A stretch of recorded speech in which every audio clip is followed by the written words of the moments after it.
is an insurrectionist and ineligible to hold office. So you need to ask them. I think have you ever asked the Democrat this question on your show? I bet you've never asked the Democrat that question.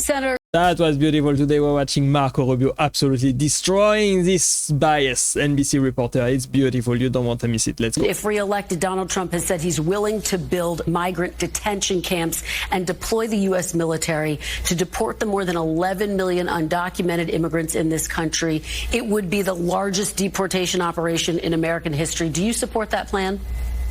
11 million. That's an outdated. That was the number 10 years ago. We're talking upwards of 20, 25, maybe 30 million. Well, there's been almost 10 million people that have entered this country unlawfully in the last 3 years. To the question, would you support it? The number varies big time. I mean, it's another 9 to 10 million people just in the last 3 years. The answer to your question is yes. We cannot absorb 25, 30 million people who entered this country illegally. They are here illegally.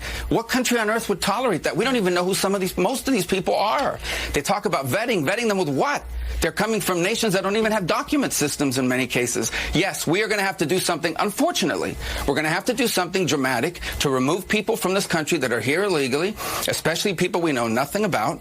But 10 million, 11 million, that was the number 15 years ago. Today, it's upwards of probably 25 to 30 million, maybe more. Senator, that was amazing answer. A country without border is not a country. If you are here illegally, you need to be removed. You are a criminal, basically, and have no place to be here. Here's what you said about Donald Trump's mass deportations proposals in 2016. Take a look. I don't think it's reasonable to say you're going to round up and deport 11 million people. I don't think it's a plan that works. I don't think that's a realistic policy. So why have you changed your mind now? Because the issue has completely changed. When I said that, and back in 2013 when I was involved in immigration reform, we had 11, 12 million people that had been here for longer than a decade. Now we've had almost that number in the last 3 years alone from all over the world, including people that I believe are terrorists, people that I believe are going to conduct terrorist attacks in this country if given the opportunity, certainly people that were criminals in their home country. This is a completely different, this is not immigration. You asked me about immigration. This is mass migration. Mass migration. This is an invasion of the country. And it needs to be dealt with dramatically. And by the way, I'm not a big poll follower, but polls show most Americans agree with us on this. And of course, I agree. Most Americans agree on this, and most countries would agree on this. And honestly, most people will agree. It's insane to let that many people into your country for such a short amount of time. It's insane to me. That was an issue under former President Trump as well. There was just a bipartisan proposal that was put on the table that would put more funding into border enforcement as well as limiting asylum. Republicans walked away from that. But let me move on to my next question. Well, no, we can't move on because that's not what that bill did. That bill also created asylum officers who right on the border will be able to give people asylum. And you give someone asylum right on the border without any appeal, no judge, nothing, just an asylum officer, they are on a path to citizenship. That's why I oppose that bill. Your fellow Republicans said it was the best deal that they had seen in a long, long time. But Senator, which fellow Republican? Senator Lindsey Graham. Which fellow Republican said that? Senator Lindsey Graham. Just okay, well then I disagree with Lindsey. That's what he said. I'm not in favor of asylum officers at the border that can issue asylum rulings right at the border. And Senator James Lankford, of course, negotiated. But let me look forward. Will you accept the election results of 2024, no matter what happens, Senator?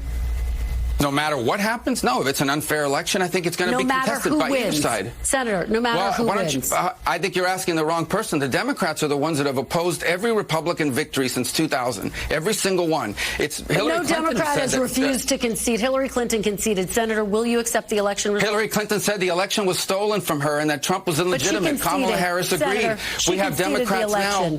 Senator, she conceded the election. She said that Trump was illegitimate. She said that the election had been stolen. Kamala Harris agreed. By the way, there are Democrats serving in Congress today who in 2004 voted not to certify the Ohio vote.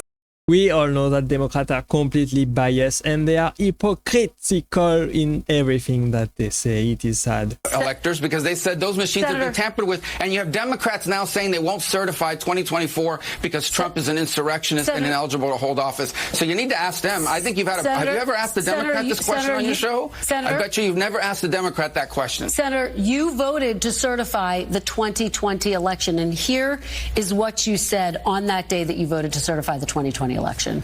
Yeah. Democracy is held together by people's confidence in the election and their willingness to abide by its results. So by your own definition, are Donald Trump's claims undermining Americans' confidence in democracy, given that he has not conceded the last election and he just said in recent days twice that he won Minnesota, Senator? I think what undermines people's confidence in the election is when you have places like Wisconsin with over 500 illegal drop box locations, when you have places like Georgia where liberal groups are paying people $10 per vote. No, but listen. We need voter ID in the country. That's what I believe. It's insane to me that people without any ID are allowed to vote. That's wild. That's only happens in America. It's insane. Undermines elections is when NBC News and every major news outlet in America in 2020 censored the Biden laptop story, which turned out to be true, not Russian misinformation, unprecedented. Only you couldn't even talk about it on social media. They would deplatform you.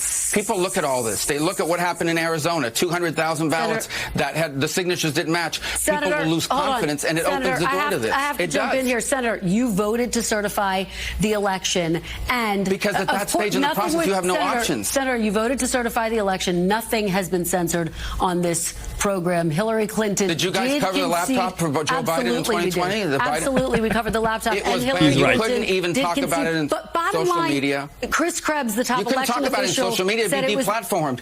You couldn't even talk about it because they said it was Russian disinformation. Senator Rubio, voters in many cases didn't even hear about it because it was blacked out by the media. We did cover the election, and just to note that Chris Krebs, who was a top Trump election official, called it the safest and most secure election in recent history. Senator Rubio, we are out of time. Of course we are, but I'm telling you that if it's unfair, we are going to do the same thing Democrats do. We're going to use lawyers to go to court and point out the fact that states are not following their own election laws. But the Democrats, hopefully we'll have a fair election, and it'll be Senator, all those cases were brought to court cases and lost, and there was no proof that there was any widespread fraud, as you know. But I appreciate. I never used the word widespread fraud. I'm sorry. I think it is amazing. I think these NBC News are completely biased. I think they are all on the Democratic side and want to trigger all the Republicans and point out their flaw in their rhetoric every time they invite them. But of course, Marco Rubio is not gonna let her walk all over him. He got very wild in this interview and completely speed up straight at facts, and everything was beautiful to watch. It is amazing in this interview. Let's see what people are saying. She tries making faces that indicate she's a serious journalist, but all she is a wretched hack. Interesting perspective. It's crucial to address the immigration issue with updated and accurate data for effective policy decision. Yes, I agree. I agree that the last administration, the Biden administration with Kamala Harris, did terrible decision for the immigration policy in America. It was sad to see that they let so many people into the country just like that without checking who they are, where they are coming from, where they are going, what they want to do.